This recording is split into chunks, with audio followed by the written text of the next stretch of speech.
Okay, I'm going to show you how to take your Bitmoji classroom that you just created in Google Drawings and embed it into Schoology. There are several different ways to do this, but I find that this is the way I like to do it best because it shows up nice in Schoology. The other ways, I just don't like the way it lays out on the page. So this takes a few extra steps, but I think the end result is beautiful, and you only have to do this once because after this, any changes you make here in Google will show up in Schoology. So the first thing we have to do is make this go live so that any embedded links you have work. So go on up to File and come down to Publish on the Web. After that, you can just hit Publish. Now, and then hit OK. Within this screen here, there are ways to do embed codes and other ways to link this into Schoology. So if you look up other YouTube videos, if you find a different way, because there are many different ways, you will have to use this screen as well. Once it's published, we are going to go on in to Schoology. I opened up my pre-made District 11 Science course. To put this in, you just need to figure out which course you want to put it in. We're going to say Add Material. We're going to come down to Add Page. Give this some kind of title. And then you're going to come up here to the Insert Content button. And I want to come over to Google Drive Resource App. Now again, there are different ways to insert this, so if you find a YouTube video, it might have you do it in a different way, but I prefer to do the Google Drive Resource App. And since it was one of the ones I was most recently working on, it actually comes up, my Google Classroom, this one comes up first. Otherwise, you can come up to the search bar and search for it.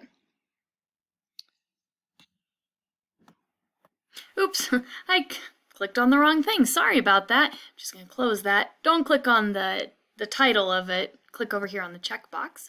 Then what you need to do is come up to the Import drop-down menu, and you need to click Import Embedded. If you don't do that, all of the hyperlinks you added won't work. So make sure you click Import Embedded.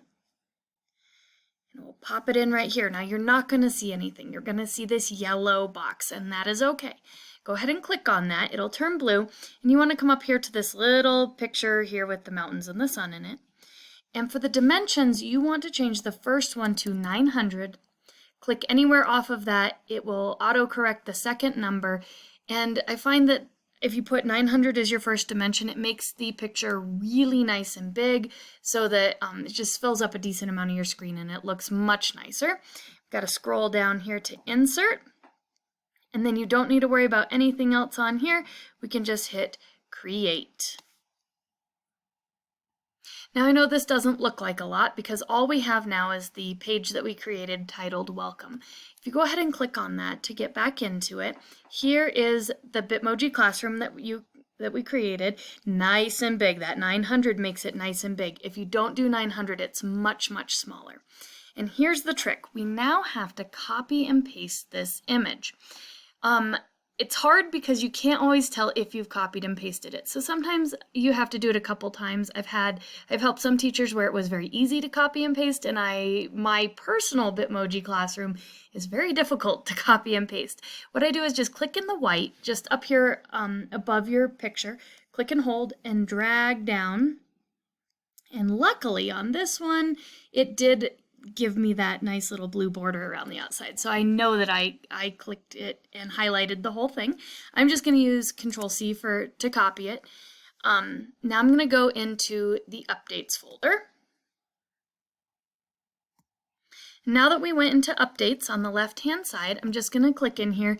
Some teachers prefer to put in some kind of a message like welcome or something like that. You can add text beforehand if you want it to show up above your picture, but I am just going to paste my picture because I prefer to do all my text inside the picture, so I just pasted it right there. And I know you can't see it all. It's very tiny, and that's okay. Before we post, there's one really, really important step. You need to come to this little speech bubble with the plus sign in it, and then the drop-down menu, you need to click on the bell. That will make it an announcement that shows up at the top of your screen all the time, so you definitely want to hit that. Hit post, And now if we come back and we click on materials, so this is where we normally are working in Schoology, you will always see your Bitmoji classroom as the very first thing in your course. It will always be up first. And notice that all my work I have below it now comes below it. By making it as an update and then hitting that little bell, it places your Bitmoji classroom above any other folders you may have. I prefer this method because it does put the Bitmoji classroom up here. Some other YouTube videos I've watched have actually made the picture much smaller, but kind of put it down here with everything else, and I just think it's a lot easier for students to access it when it's big and it's the first thing they see. I don't want my students clicking on this, so what I do is I can unpublish that. It won't hurt anything. It just gets it so that they can't see that.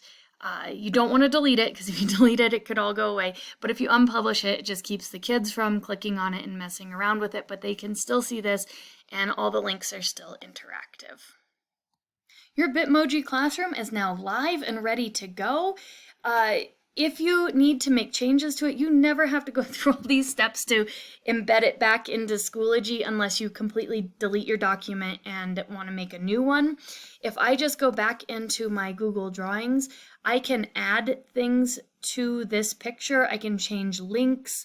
I can delete things. I can do whatever I want. And if I come back to Schoology, they won't show up until I refresh the page. So just be aware that if you make changes like that, it's a live document, so they will change. You just have to hit the refresh button for them to show up. I hope you have fun. I hope this works for you and your students.